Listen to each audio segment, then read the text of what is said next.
ছোট্ট তুহিন লুকিয়ে দাদুর নোটবুক দেখছিল। সেখানে অদ্ভুত কিছু আঁকা ছিল, আর ছিল কিছু সংখ্যা।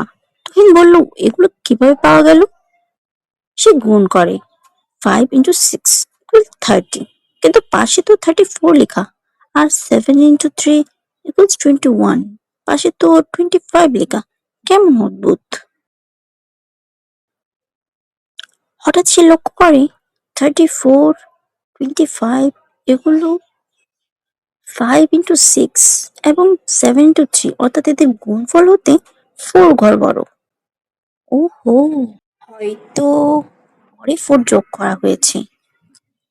30 + 4 = 34, 21 + 4 = 25। তখন তুহিন তাড়াতাড়ি লিখলো, 8 × 4 = 33, আর 33 + 4 = 36।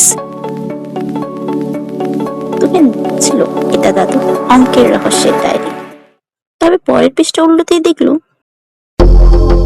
Be ready for next mystery.